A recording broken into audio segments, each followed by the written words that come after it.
I want to tell you about some things I would never do in setting up my short-term and mid-term rental business, okay? My name is Michael Crockett. I'm a short-term and mid-term rental operator in Sacramento, California, and I've grown my portfolio from 1 listing to 35 listings in just 6 years. I know that sounds crazy in such a short amount of time, but it's really easy to do, and the great thing is I'm going to give you some free tips and information that help you do it too. So mistake number 1 is letting people book one night days on the weekend. Absolute nightmare. Why is it a nightmare? Because that just screams party, and parties lead to damage and angry neighbors. So do yourself a favor, don't allow one-day bookings on the weekend, save yourself some money, and earn more by getting big bookings for the weekend. Second biggest mistake I see new operators make all the time is not having systems set up, right? You're a business owner, you need to get that here. So you understand that you need to have systems in place and people to run those systems.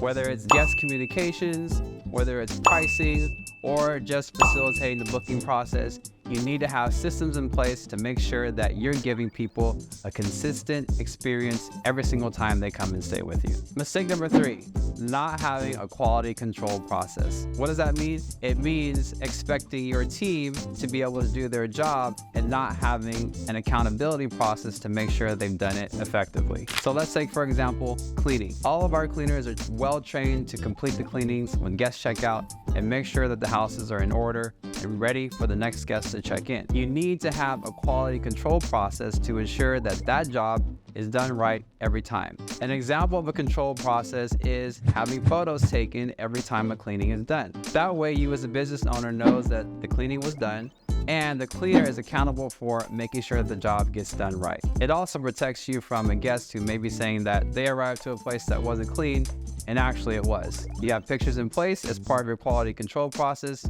to make sure that you're covered if they try that. Hey, if you like these tips and information I'm giving you, go ahead and hit that like button and subscribe for more content coming your way. I want to give you guys some extra tips just because I'm a nice guy. You want to have cameras. Now, I know people are like, cameras, I don't want to be seen or monitored while I'm staying at a property. If I'm booking a hotel or an Airbnb, I don't want to have cameras on me. But as an operator, you need to use cameras as an accountability tool. Now, you're not gonna have cameras inside the house, no cameras in the bedrooms or the bathrooms. I'm talking about front door doorbell cameras, right? So this way the guests know that they are being monitored, right? And you can check to make sure that the right guests who booked the place actually arrive to the place and use it the right way, right? So it's a two-way system there. Yes, it's gonna be so that you can monitor guest activity, but also you wanna tell them that it's part of your safety process. That way there's two-way transparency, guests feel safe, and you know that they're using the space in the way that they should be using it. Let me do you a favor and save you some headaches. Get rid of all the keys in your Airbnbs. The last thing you wanna do is get a call or a text or a message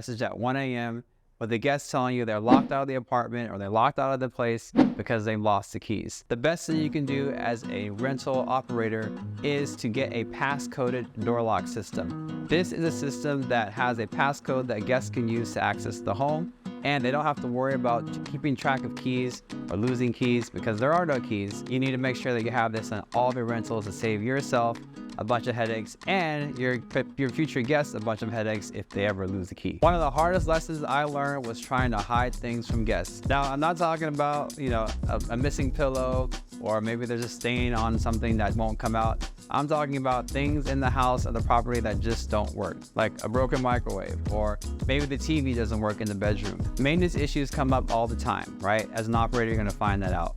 Make sure that if they do, you let your guests know proactively before they discover them on their own, because then they feel like you lied to them or they were promised something that you didn't deliver, and that creates a horrible experience. So if something happens maintenance-wise in your listing or your Airbnb, tell your guests proactively and work on getting it fixed and save yourself the complaints and the potential really bad review. So if you're someone who's starting your short-term rental business and you don't want to make a bunch of costly mistakes, send me a DM and I'll give you some information to help you out.